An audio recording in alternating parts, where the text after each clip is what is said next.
This is, as with all research, a kind of ongoing work that has been, informing different aspects of my thinking and my practice, and quite often it informs also. It finds its way into pedagogical practices and the way that I teach in the studio as well. So that's maybe a common ground in the realm of performing explorations in the studio. Connection with Dimitra's talk from yesterday.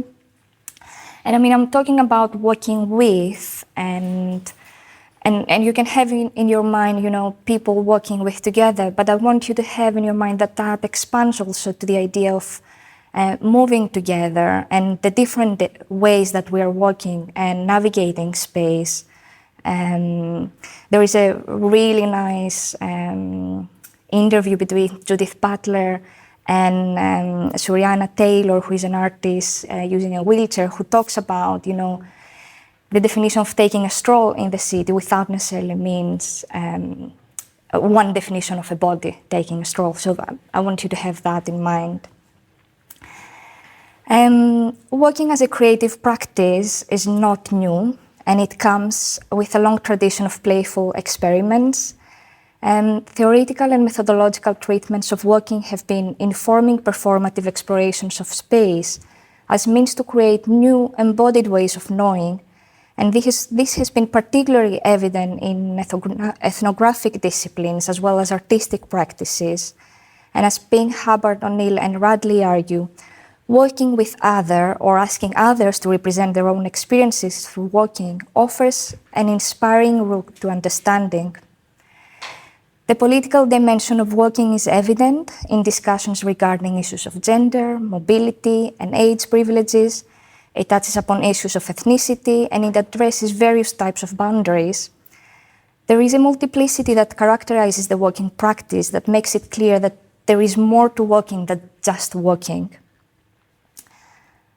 And today I would like to present to you working with as a practice and mode of inquiry towards environments of openness in performative explorations of space. I would like to present its intentions as they have been informed primarily by women working practitioners and researchers, and have come to structure the research event in my work as well. I see working with as a practice that aims to build relationships rather than escape them, to understand space through experiences, and also challenge disciplinary boundaries. My interest lies on the width in which I see the opportunity of exploring spaces of intimacy. And in my work, I explore intimacy through and within the practice of working, and at the same time examine working with as a site of intimacy. I seek to explore intimacy in the public and in the context of unexpected relations. I approach intimacy as not sealed, but fluid. And thinking about architecture as almost as a map of realities, then intimate spaces can reveal qualities of living. For example, can show us how ideas like private and public might leak into one another, overlap and intensify space. Lauren Berland stresses the fact that intimacy has become a mass-mediated phenomenon, and as such it is generated through specific institutions, which organize intimacy into spaces of convention, classifying intimacy in terms of what needs to be ordinary and normative, excluding as a result those who do not fit such descriptions and do not apply to the predictable forms. To rethink intimacy, Berland reminds us that we need to go away from the notion that intimacy is about the controllable, but it can be portable, unfixed, unattached to concrete space. It can appear in both unusual spaces as well as usual spaces. Feminist and queer scholars use intimacy to critically discuss and penetrate binaries such as public-private, local, global, personal, political, viewing intimacy as something that is not necessarily private and domestic, but also public and, of course, not unrelated to fields of power. Intimacy is a complex phenomenon that holds paradoxes. It is primarily associated with positive recollections and connotations with safety and comforting environments, ideas of nurture and care. It promises closeness, connection, and relation, while it associates with warmth, familiarity, and proximity, allowing one to be vulnerable. But at the same time, intimacy can also be associated to modes of control, constraint, and hierarchies. Often these approaches bring to the fore the question of who. For example, who is excluded and who is included, so prompting to explore issues of access and bring forward aspects of accountability. The idea of unfixing intimacy and exploring its spatial dimensions while in the public and on the move inform the way that I see working with developing as a mode of inquiry that teases out sites of interaction that can also generate creative encounters. When it comes to working research, a strong critique addresses the fact that we tend to talk about a universal worker. Heddon and Turner, as well as Springate Truman, emphatically comment on the fact that the embodied experience of working tends to be approached in a rather distant and universal manner, instead of creating more relational, relative, and contextual frameworks. But during the last years and the last decade, I would say, this attitude has changed, and we have seen the work of individuals and groups who engage more critically with working practices. And as a consequence, the questions that they ask are different. Some of the ideas that have been present in these works concern daily life situations, ideas of togetherness, and affordances through diverse perspectives. The convivial nature of working has been explored and embraced by women working artists, and it is in their work that we see the desire for their explorations to be navigated through spheres of relationships, claiming space, and actively listening, which is very important. For example, we see relations with strangers in the working holding experiments of Rosanna Cade, interactions with refugees in Misa Meyer's work, relations with friends and colleagues in the companionable works of D. Hayden. In all these forms of working experiments, whether these take place in pairs or larger working groups, even when working alone, we see a practice that seeks to be sociable and relational. There are two aspects that interest me most when engaging with the practice of working with. First, going away from the assumption that working is going to do something specific before the happening of the event itself. So exploring how to structure the with relationship in order to keep the speculative character intact throughout the research working event. And second, approaching with as a mode rather than a fixed condition, a practice that involves openness towards the environment and the other. Working with can position one in relation to another and invite for reflections and criticality, as well as give access to understanding. An example of the performative potential of the intimate working encounter with the unfamiliar other can be found in the work of artist Rosanna Cade. Rosanna Cade's work explores experiences in public spaces through intimate acts. Her work, rooted in the queer feminist discourse, raises issues of otherness, ownership, sexuality, and background. Cade's work was born out of a series of holding experiments, aiming to open up new possibilities for ways of being in public space and ways of being with each other, as public space can be a rather tricky territory. The project brings in the foreground discussions about anxiety, fear, intimacy, vulnerability, and identity in public spaces by proposing a simple performance for one participant, offering the opportunity to walk with strangers and learn about their perspective of working in public spaces. One of the participants described this experience as a trust exercise, a therapy session, a social experiment, and a play. Cade's work places an intimate act in the public sphere to test, among other, issues of public perception and identity. The participant's experience grows in response to three elements that compose the work: the people who are acting as the guides, the route in the city, and the act of holding hands. During the walk, the participants meet different guides on their walk, leading them to various places in the city as they walk together.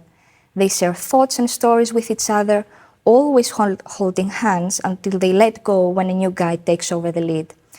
And this project has been very, very engaging, and actually it has been performed in around 40 different cities. And if you read the reviews, they're always very, very interesting on how, how much impact it had on them, this experience. Doreen Massey, talking about the dynamism of space and the role it plays in the ways in which we live and organize our lives, says that she sees space as a quotation, as a cut through the myriad stories in which we are living at any one moment, end of quotation. In this sense, we can see space as the dimension that reveals to us the existence of the other, therefore presenting us with the question of the social and addressing aspects of living together. It is this question of living together that can be structured in different ways in the working with practice, which teases out forms of interaction with the other, our inner and outer world, as well as with the environments we inhabit. In my work, this practice has been developing in different research events with participants from within and outside the academic context, and often mixing these groups together. By exploring the idea of working dialogues in different forms, the projects have been exploring experiences in public spaces and ways of being in them. The intimate act has always been defined through the way that width is structured every time. So, for example, in the Working With You, which was one of the first projects, this was developed as a one-to-one walk, one participant and myself, and I asked participants to take me to their home place in the city of Edinburgh. And home was open to interpretation. It was for them to define, but they had one restriction, that this place should be public and accessible to everyone.